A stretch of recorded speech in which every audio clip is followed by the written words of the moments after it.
Welcome to the Make Each Click Count podcast. This is your host, Andy Splikel, and we are happy to welcome this week's guest to discuss today's topic, which is the 3 levers to use to exponentially grow your Shopify business. Today's guest is the co-founder of eCommerce Wizards, where they are busy creating 1,000 e-com millionaires through predictable growth. A big welcome to Kaleb Ufton. Hi, Kaleb. Hey, thanks for having me. I'm super excited. Great. Well, thanks for joining us.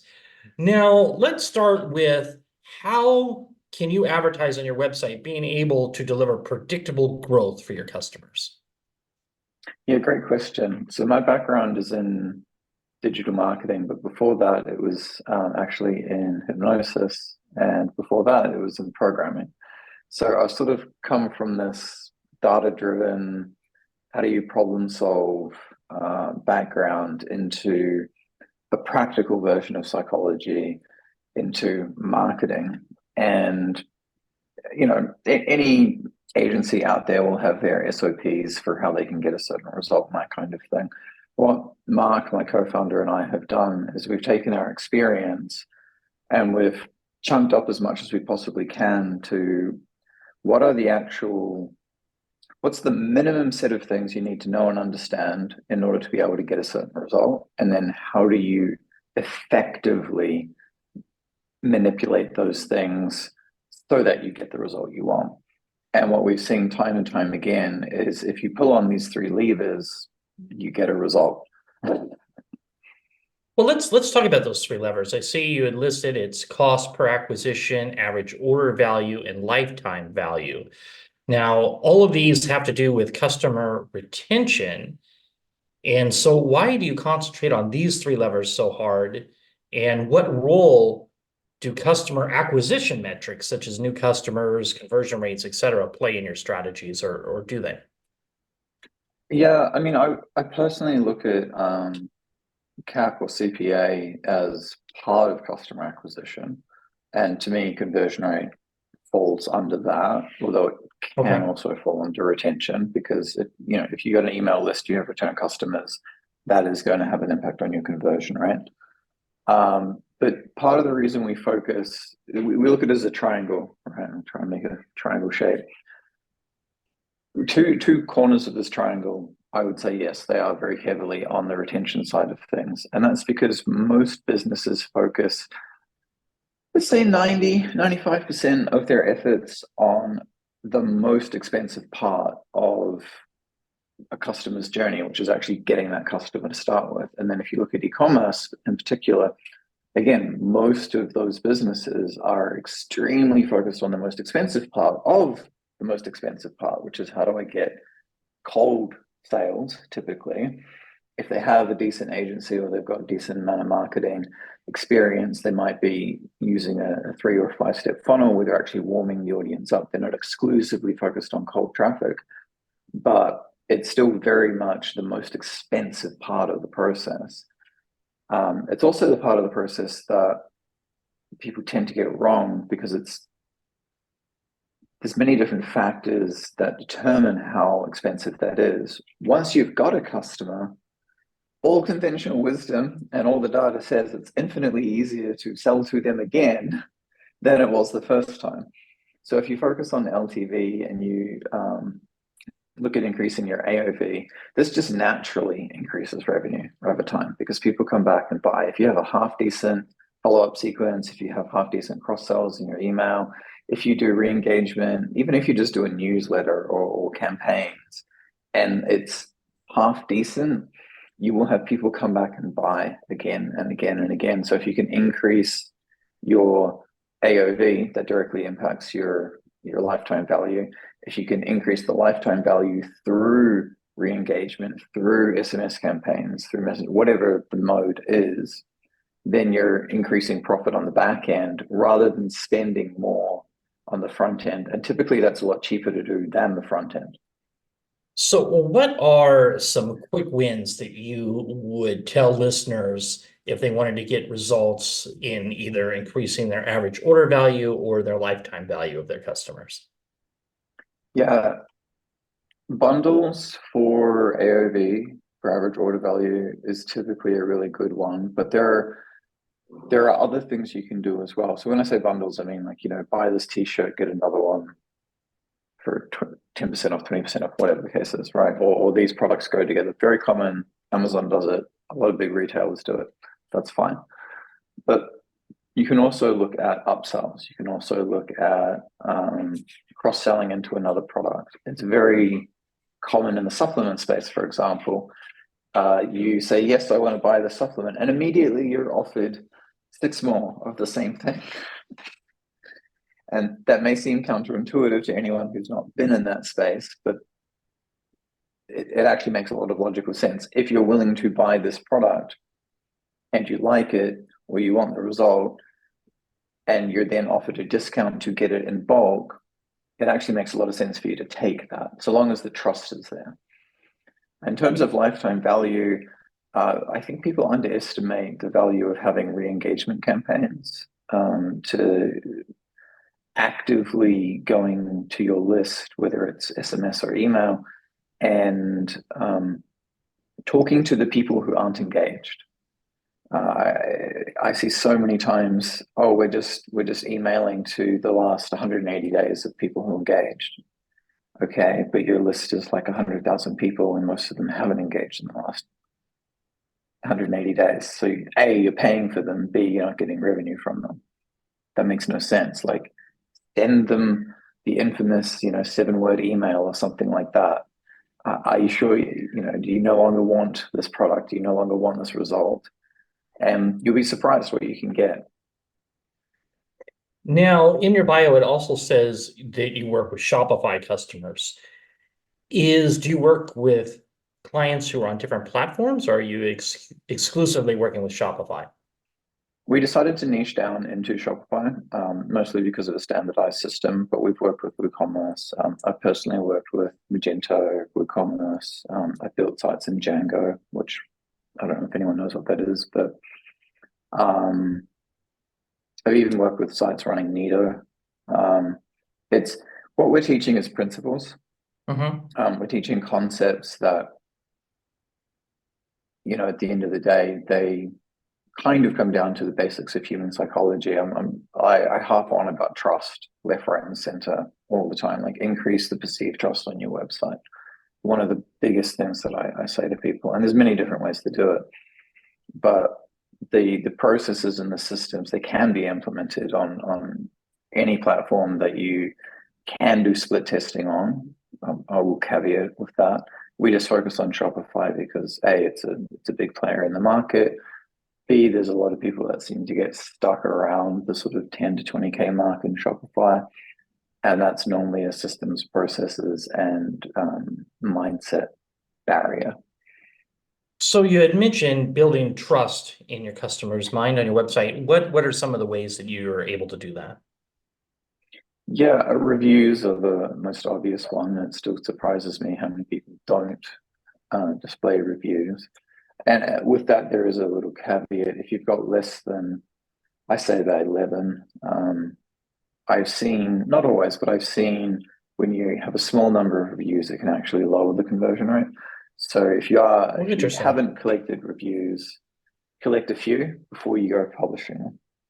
That's what I'd say there. But there's so many other things: payment icons, guarantees, confidence marks, featured as seen in awards. Even if let's say your business is altruistic, maybe not a B Corp, but you give 10% to a local charity or something like that. Make it obvious. Like, actually have it displayed somewhere on the product page that part of the proceeds, part of the profit goes to support whatever. Like, there's just these little things that people forget, that your product page is your 24/7 salesperson. And so you want that salesperson to be equipped with as much, shall we say, ammunition as possible to enable them to serve the customer as best as possible. So with all of your systems, it seems like data is really important, of course. What are you using to track the data? We tend to rely on whatever the customer has. So we have some people that use Triple Whale, some people use Hyros. I'm not plugging either of them. There are pros and cons. We always recommend it to be a minimum having Google Analytics set up, but then we don't trust any one platform either, because attribution is a beast by itself. And what we like to do is educate people and actually walk them through the process of being able to trust the numbers themselves. And part of the reason for that is we don't want to blindly encourage people to believe a particular metric. We want them to actually understand how to work out that metric so they can use it as like a North Star, so to speak. Now, I also saw somewhere that your motto is that you believe that you need to be having fun in your career or your business. Yes. And so I thought that was unique. Can you elaborate a little bit more on that?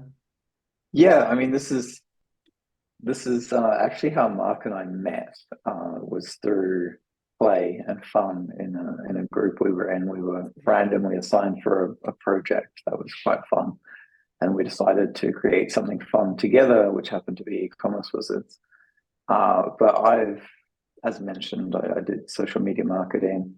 I did that for 7-ish years, I think, and I had some fun doing it. A lot of it wasn't fun.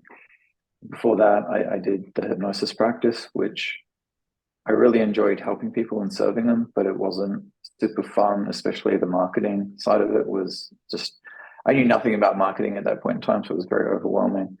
And what I've noticed is whenever I've worked a job, so long as it's been fun, it's been fine. As soon as it stopped being fun, I would start looking for things to optimize. I would start looking for problems to solve. I would start working on something on the side.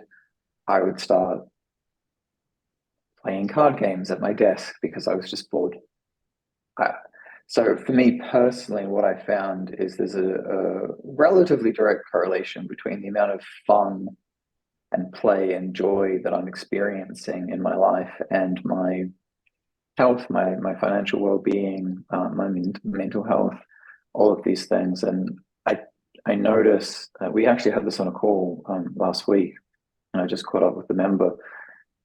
When things aren't going well in someone's business, there's often at the very least, an emotional component to it. And if we can help them get unstuck on that, whatever the answer is, whatever the action to move forwards is, it normally presents itself and is much easier to take action on than just trying to force your way through it.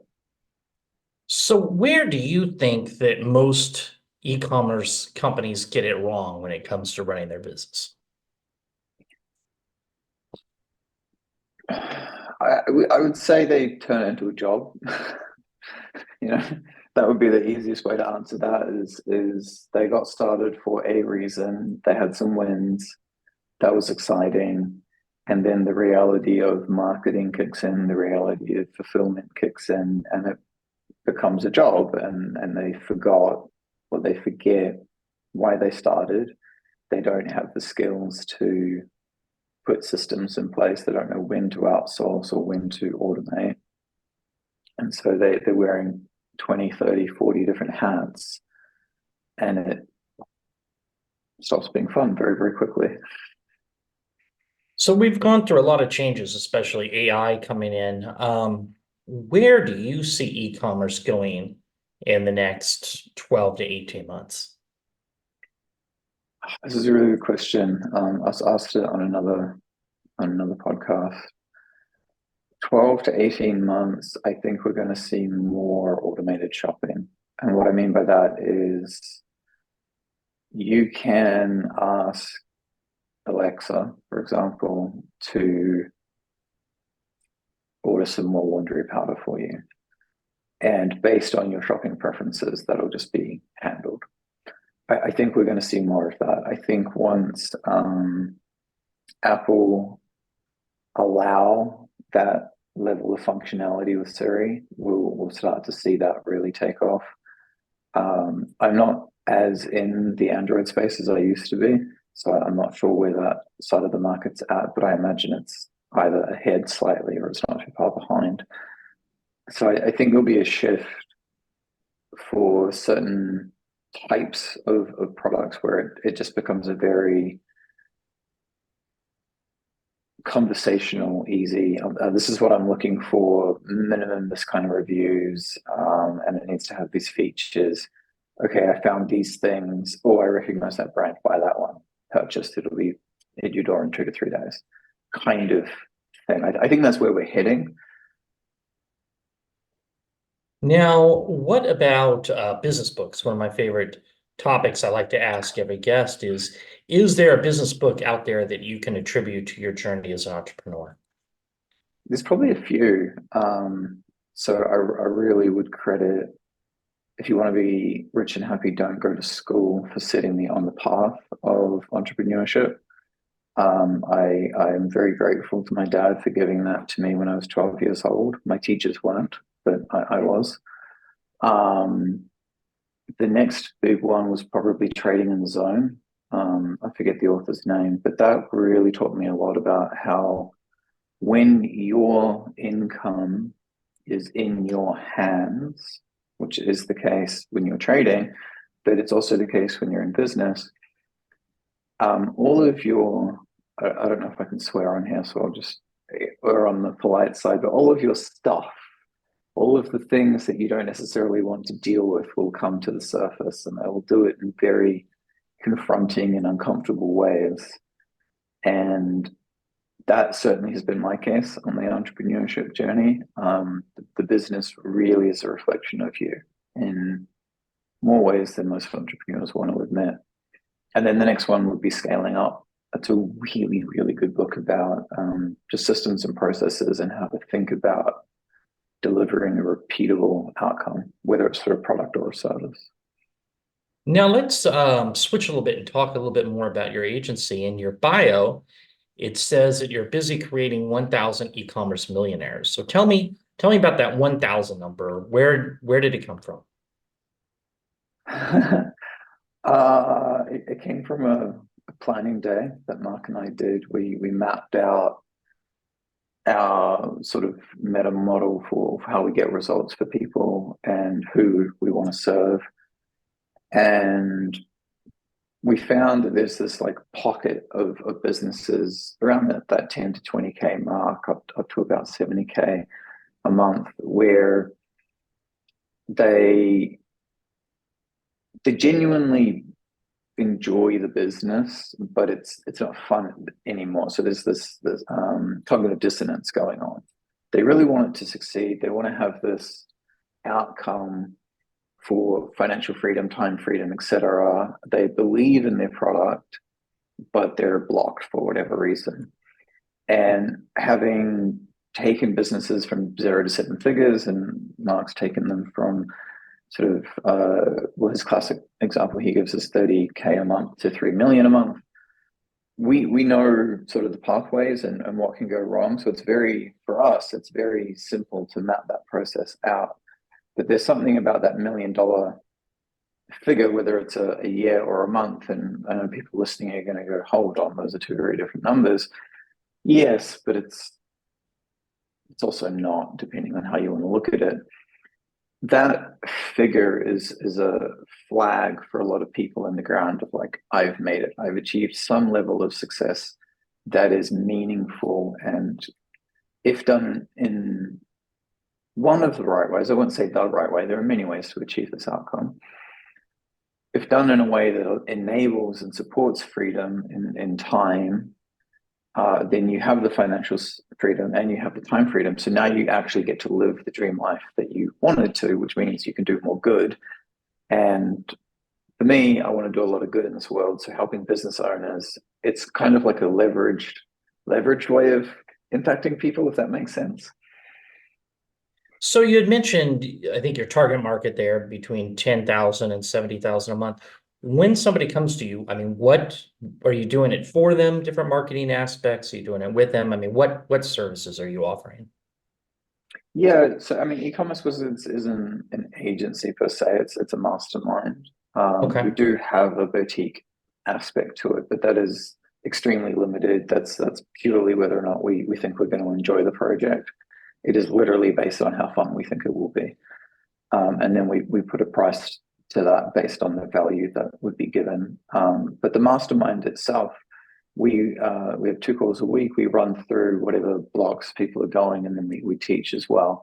So, for example, a woman who just joined up with us, doing about 40K a month, she, as part of a free challenge that we ran, she got a 43% increase in her conversion rate as part of this 7-day challenge, and immediately realized, oh, wow, first of all, hitting the 200K a month milestone that I want to hit is incredibly doable, especially working with us.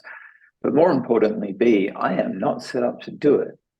If I do that now, fulfillment is going to kill me, margins are going to kill me, my suppliers are going to kill me. Nothing is set up to actually do that much revenue.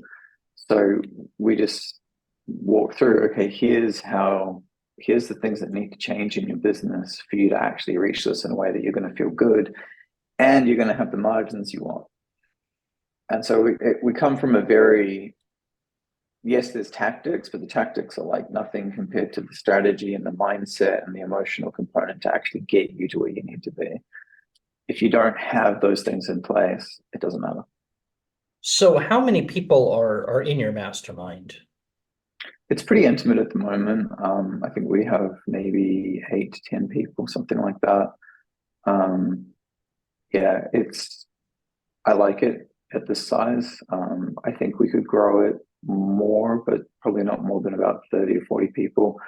We really want to make sure we're supporting everyone. And, if you've got 150 people on a call, it's very difficult to serve them all in the way that's needed, especially with the level that we dive into things and help unstick some of the things that are stuck.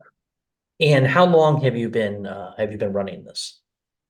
We started this in February last year, so I guess that makes it 13 months. And you said it's 2 calls a month or 2 calls a week? 2 calls a week. 2 calls a week. Okay. And I guess if somebody wanted more information on that, I mean, guess first, what would make somebody like a really good candidate for it, that if they're listening, they should check it out? And second, how can they check it out? Yeah, a really good candidate, you got to be, again, that 10 to 20K a month minimum in revenue. I would say ad spend 3 to 5,000. We wrote down 5,000 simply because there's an element of consistency in traffic and consistency in sales that's needed. This isn't how to get started in e-commerce. This is, you have a proven product, you've got business experience, but you're struggling to break through a revenue, what feels like a ceiling, and you're wanting to smash past that, basically. There's an element of spirituality involved that I think is important. It doesn't matter what your faith is, but what's important is that you're open to the idea that there is more than just zeros and ones, math and physical matter involved in creating success. And willing to learn, willing to try something out and see if it works. I think that's really important. We do get people come through who don't have the result they want, but are very convinced that they know everything.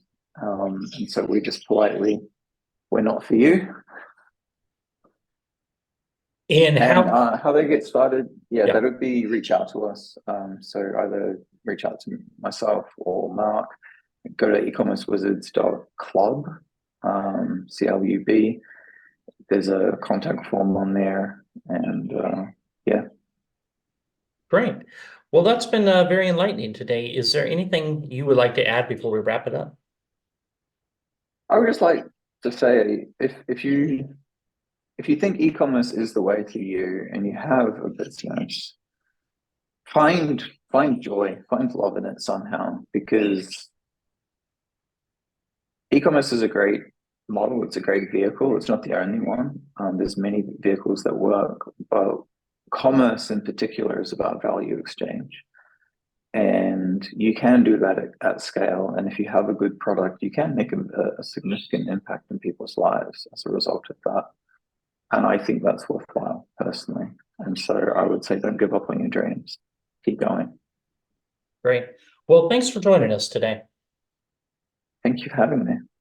For listeners, remember, if you like this episode, please go to Apple Podcasts and leave us an honest review. And if you're looking for more information or connecting with Kaleb or e-commerce wizards, you will find the links in the show notes below.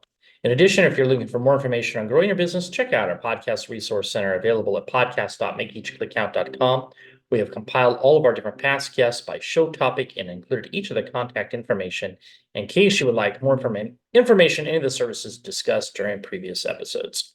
Well, that's it for today. Remember to stay safe, keep healthy, and happy marketing, and I'll talk to you in the next episode.